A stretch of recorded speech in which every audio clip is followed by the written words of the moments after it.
Anong nangyari? Nakakurente ako sa... Magkapila ano? Opo, nakakurente ako. Kailan pa? 2013. 2013. So, ibig sabihin, dati normal. Normal ako, sir. Tapos, nakuryente ka, kinailangan putulin. Kailangan putulin kasi nasunog. Tapos meron pa akong tama rin sa itas. Yan. Ito yung mga plastic. Kukunin na ninyo kung alin yung pwede ibenta. Nung una parang hindi ko kaya. Kasi mahirap talaga yan.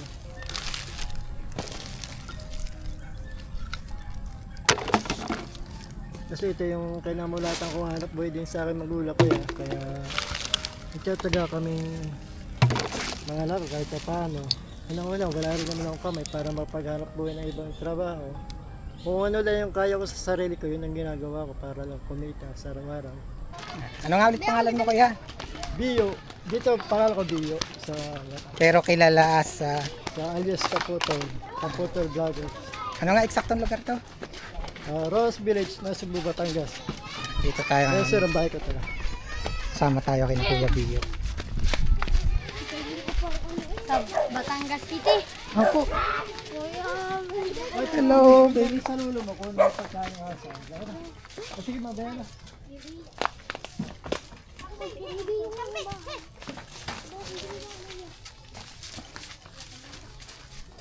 Itong bahay nyo kuya? Ito sir, ang bahay ko yan sir, ang mga pinangalangan ko. Eh, naapektuhan ka rin ng bagyo. Ang napakta sir, yan ang baha. Hanggang saan dito? Makikita niyo sir yung tubig. Pabukasin na yung pabukas. ano po? Ikaw na. Sa totoo lang sir, inuna ko muna yung magtulong sa kapwa bago sarili ko. Kaya ngayon, hindi pa rin nakalinis kasi inuuna ko rin mga bata, mga rolling kami para sila magkapera. Mga bata, itong mga batang ito. Ngayon, mga bata niya sir. Saan kayo pumupunta? Sa mga liyan po, San Diego, Bungahan po, Nasugbo. Ba't kayo nangangarolin? Para po magkapera. Tinutulungan po kami ni Kuya Bio. Tinutulungan ko talaga sila sir para sa pang-araw-araw na. Kasi doon sila kumukuha ng pambaon. Kahit ako sir, maraming gagawin sa akin sarili. Inuuna ko muna rin silang pagbigyan para pamita. Yeah, for formality muna. Ilang taon na ba si Kuya Bio? 49. May asawa? So, ano sir, hiwalay ako sa asawa ko. May anak? May anak ako isa nasa Cavite sir. So, sino kasama mo dito? Bali ako lang. Mag-isa ka lang. Mag-isa lang. Ano yung pangkabuhayan o kabuhayan mo? Yung misa sir, nangangalakal ako. Yung iba, binibenta ko. Meron na. Etong mga nandito, kalakal. Kalakal mga po ito. Hindi sir, script na ginagawa ko. Talagang totoo na nangangalakal ako. Ito yun naman yung stock. No. Para sir. Wait, tabi kayo, tabi muna. Tabi. Sir, ito yung bahay ko. Tinambang ko na rin ang kalakal. Istabula na ako. Bono mo. Sir. Ay, oo nga, puro kalakal Kuya Bio. Ayan po, ang aking bahay hindi ko pa po nalilinis. Sir, ito yung pang-live ko. Ito sir, pang-live ko. Nakakakuha ng baha. Ako na. Wala pa. Napalubog din yan. Napalog din sir. Ayan sir. Eh, kita pa yung lupa Kuya oh. Opo, ito yung doon putik sir. Ayan mga kaputol, mga minamang kaibigan. Inuna ko po muna yung ibang tao kaysa sa akin sarili. Sapagkat ako lang po yung vlogger dito sa Ross na marunong din po makikapwa tao. Kaya inuna ko po siya. Unang-una nga po ito nga po magpapasko ako po yung papalinis dahil medyo para nakikitulog lang po sir sa kapalit ko kaya hindi ko po muna ito inuna sapagkat marami rin po nangangailangan tulad sir ng mga bata na sa paligid natin. Eh, nung mismo ba Kuyang nangyari yung bagyo? Anong naging hitsura ng bahay mo pagkatapos ng bagyo? Napakakalat sir, napakaraming mga putik. Yung iba nalabas ko na. Hanggang saan ang tubig dito? Pero sir, ang pinaka ano yun. Ito yung putik ko. Ito sir. Eh, mataas din. Kung tutusin, malayo na sa ilog, di ba? Malayo na. Kaya sir, yung iba, bagong linis ko lang yan. Hindi mo pa nalilinis kasi abala ka pa sa... Wala akong tanong sir pa. Pero to sa dati sir talaga napakalinis na rin ko. Ali, si Darling ba? Ang kulit. Yung hinahangat ko talaga sir na yung mga bata na rin matulungan. Nangangaroling po kami sa gabi. Simula ng buwan ng November 25 nangangaroling po kami. inisip ko po muna yung pagtulong sa mga bata, bagamat kailangan ko rin magpahinga, pero inisip ko talaga pagtulong dahil bawat bata po dito ay may iba't ibang hinaing sa buhay, sir. Kita nyo naman, sir, yung iba nilang mga magulang may sakit, sila yung nakakatulong, doon sila kumukuha ng pambal sa pangaruling. Mga ilang bata sila, kuya? 16 sila, sir. Ang dami nyo na. Kaya sir, kapag wala kaming, kaya sir, malaki yung pasasalamat sa akin ng mga bata sa ginawa kong pagtulong sa kanila na pangangaroling. Tinuruan ko sila na sumayaw. Minsan yung iba ma-absent sa school, makasama na sa pangangaroling. But tinatanong kung bakit sila absent dahil wala raw silang pambaon. Kaya no choice talaga sila mapaglinis. Talagang inuna ko muna sila na matulungan. Sabi ko tatapos ko lang December, baka maano ko na rin dito yung bahay. Kasi talagang kalat na kalat pa nga. Talagang parang binagyo pa rin. Ayun sir, talagang binahayan sir. Buti nga sir, meron siyang harang. Kaya hindi nakawala yun Kaya naman. hindi nakawala. Kita nyo sir, mga putik pa yun. Oh. Kaya hindi nakawala. Ito naman nakalaksan, nailakaw agad. Buti yung bumaha. Sadyang ang hirap sir ang sinapit namin dito ng baha. Ito sir, nilalaban ko yan. Minsan sa pa, minsan yun ay kawash mo na kaya. Kuya, wag mong mamasamain. Patingin ang kamay mo. Anong nangyari? Nakakurente ako sir. Magkapila ano? Opo, nakakurente ako. Kailan pa? 2013. 2013. So, ibig sabihin, dati normal. Normal ako sir. Tapos, nakuryente ka, kinailangan putulin. Kinakailangan patuloy kasi nasunog. Tapos meron pa ang tama rin sa itas. Ano dating hanap buhay mo? Nagtitinda po. Dati po ako ang trabaho ko ay welder, pero dito po ako na aksidente sa amin sa bahay sa paggagawa ng antena ng TV. Ay, grabe. Nakaka-inspire to si Kuya. Nakikita ko po yung mga upload ni Kuya eh. Na-inspire ako dito. Kasi despite dun sa kanyang kalagayan, nakikita ko, di ba, pag nangangalakal ka.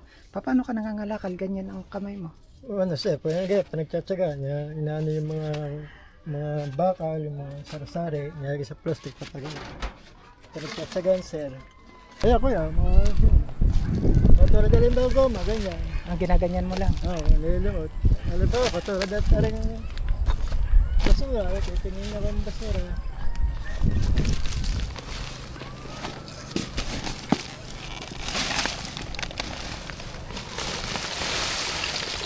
Yan, dito yung mga plastic. Kukunin na ninyo yung kung alin yung pwede ibenta. Yan po, mga plastic.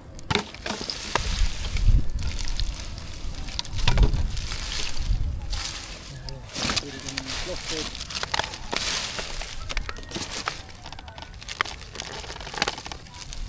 Yan po mga lakal, mga kaputol.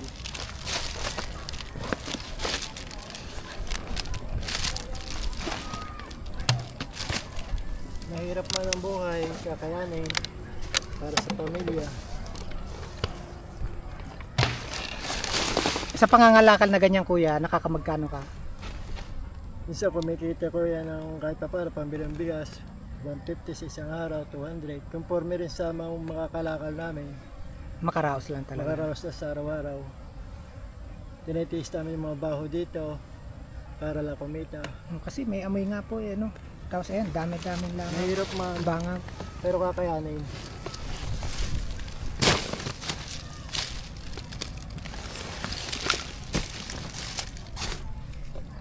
Nung una parang hindi ko kaya. Kasi mahirap talaga ano.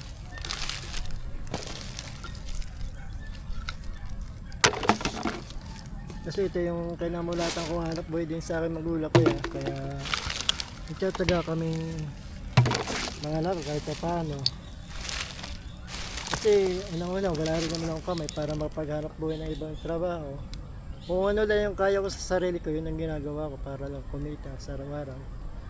Mahirap sir, yung pakaramdam ko dahil siyempre, unang-una, dati may kamay ka, pero nung nawala ka ng kamay, unang-una, ang pinakamasakit yung may gusto kong gawin na hindi mo magawa.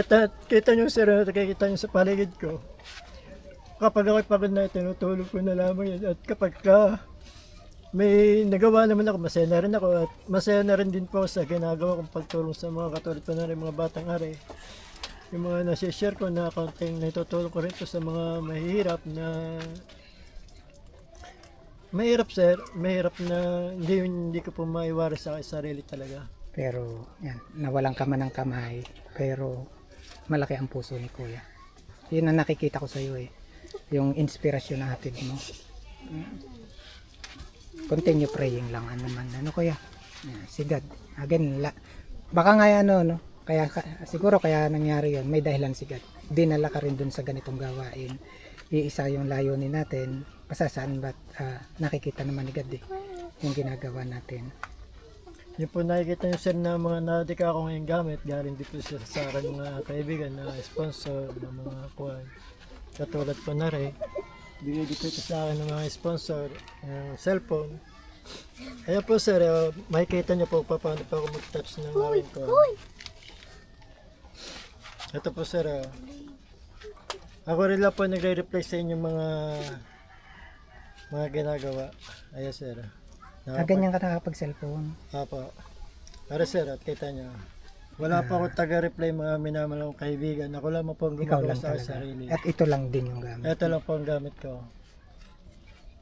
At yun po, magpapatunay mga bata na ako lang talaga ang nagtatouch ng aking cellphone. Kita nyo po naman. Ayan po. Hello, Kuya Benji. Ayan po. May papasko kay Kuya Bio. Ayan, salamat po. Yan, ito ay galing kay God, galing kay Ma'am Charity. Kuya Bio. Yan, ito yung papasko para sa iyo. Galing kay God. Meron tayo pang goto. Galing kay Ma'am Charity. Dami salamat po kay Benji. I-share nyo pa rin, i-share nyo pa rin. Bakit kayo ang pumapalakpak? Ha? Kayo ang pumapalakpak. Kaya, ayan, mga lali ko kaya. Mga bata ang masaya eh. Mga bata. Kasi sir, nakapagpasaya talaga ako sa mga bata. So, yan, thank you kay God. Pasasayawin natin sila sir. Salamat po na marami sa inyo po lahat, mga taga-suporta, ni Kuya Benji. Tabi kayo kay Kuya Bio. Tabi. Suportahan niyo po kami, mga minamahal kong kaibigan. Nari po, mga bata, mahal na mahal pa ako nila. Thank you po. Thank you po sa Ayan po. staff. Salamat po Kuya Benji, sabihin niyo. Salamat po.